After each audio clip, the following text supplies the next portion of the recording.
La siguiente historia se llama Vacaciones. Eran las vacaciones del verano pasado, mis amigos y yo decidimos ir a acampar. Siempre habíamos querido tener esa actividad, por lo que nos preparamos para intentarlo. Ahorramos dinero para las casitas de campaña y otros artículos para sobrevivir en la naturaleza. Éramos 4 amigos y todos elegimos ir al Bosque Desierto de los Leones, que se encuentra en la Ciudad de México, ya que es uno de los más grandes, emblemáticos e importantes de nuestra ciudad. Sin olvidar la parte de que de noche era muy escalofriante, pero supongo que todos los bosques de noche sumado a su gran oscuridad lo son. Llegamos al sitio el día que habíamos acordado y nos adentramos hacia la inmensidad. También marcamos algunos árboles y llevamos algunas cuerdas para no perdernos. Ambos miramos el sitio. Era perfecto y sabíamos que habíamos encontrado el lugar indicado para acampar. No muy lejos había un pequeño río y también había una circunferencia en medio de un par de árboles. Era el lugar ideal para pasar la noche cuando ésta llegara. Antes que oscureciera nos dividimos ciertas tareas para agilizar una buena fogata acompañada de la cena, por lo que mi amigo Marcus y yo fuimos por un poco de madera, mientras que Mac y Ángel se encargarían de la cena. Como ya estaba oscureciendo, le comenté a Marcus que debíamos apurarnos, ya que podíamos no reconocer el camino de vuelta, aún estuviéramos conscientes de dónde estábamos. Marcus y yo recolectamos la madera necesaria y sabíamos que el resto estaba esperándonos. Caminamos alrededor de 5 minutos, pudieron haber sido más o menos, no recuerdo con exactitud, pero sí sé que estábamos más cerca, o eso era lo que yo creía. Marcus me dijo: oye amigo, podría jurar que ya habíamos pasado por aquí. Por lo que le respondí que seguro estaba equivocado, ya que era casi imposible saber si era cierto. Además, habíamos estado caminando en línea recta. Él se veía bastante asustado, nunca lo había visto así. De repente, y con su mirada fija al frente, parecía que estaba teniendo un ataque de pánico, así que traté de calmarlo. Amigo, seguro te equivocaste. Mira, ahí está Mike. Ya los encontramos. Y por lo visto ya nos vio también, así que tranquilízate. Parecía más calmado ahora, solo estaba viendo hacia la dirección de Mike, sin mencionar palabra alguna, así que me acerqué a él y le volví a preguntar: ¿estás bien? Tranquilo, solo caminemos un poco más y encontraremos al resto.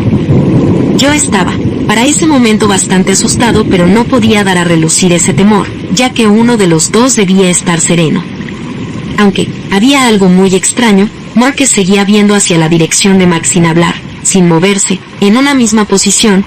Cuando reaccioné, Marcus estaba temblando, miré hacia abajo y parecía que se había orinado. Me puse de frente de él, cuando escuché detrás de mí una voz decir: todo mi cuerpo se paralizó, no podía hablar, ni siquiera podía voltear para ver qué era lo que estaba atrás. Solo veía a un irreconocible Marcus que tenía de frente. Por un instante, un fégido viento recorrió el lugar y cuando me di cuenta, ya estaba muy oscuro. Lo primero que pensé era en mis 2 amigos que nos estaban esperando para prender la fogata. Sabía que ellos estarían a oscuras y probablemente muy preocupados. Escuché que crujían las hojas resecas de flor de hielo que provenían de los árboles que teníamos a los costados. Se estaba acercando y ninguno de los dos podía moverse. Cada paso que daba dirigiéndose a nosotros te hacía sentir que lo que estuviera detrás era algo muy grande. Solo Dios sabe cómo pude haber reaccionado en un momento tan difícil, pero tomé a Marcus del brazo y traté de llevarlo conmigo, pero él no se movía. Le grité cientos de veces que reaccionara, que avanzáramos, pero jamás lo hizo. Todo eso mientras escuchaba más cerca las pisadas. Nunca lo olvidaré. Solo tenía 2 opciones: o me quedaba con Marcus y moría, o trataba de buscar al resto para poder salir de aquel lugar con vida. Así que comencé a correr. Mis piernas no me respondían correctamente, pero sabía que era lo único que podía sacarme de aquel lugar, por lo que con un dolor inmenso y sin pensarlo, corrí con todas mis fuerzas restantes y antes de alejarme lo suficiente, volteé y por el destello de la luna aprecié algo que jamás olvidaré.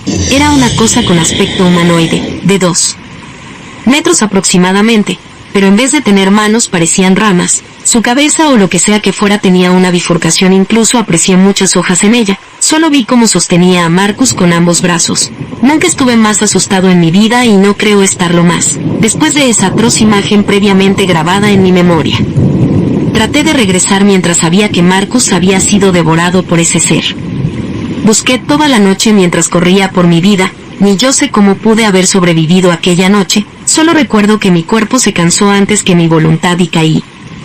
Cuando desperté, era de mañana, me levanté, sentía todo el cuerpo cansado y lo primero que pensé fue en buscar ayuda. Logré salir del bosque y unas personas al ver el estado en que me encontraba me auxiliaron. Les comenté que mis amigos y yo pasamos la noche en el bosque, y que seguían ahí, que me ayudaran a encontrarlos, por lo que llamaron al guardabosque, luego a la policía. Así pasaron las horas tratando de buscar a mis amigos, luego los días, los meses y los años, jamás los volví a ver. Siempre guárdenle el debido respeto a la naturaleza. Uno nunca sabe lo que puede estar oculto y observándonos en el bosque.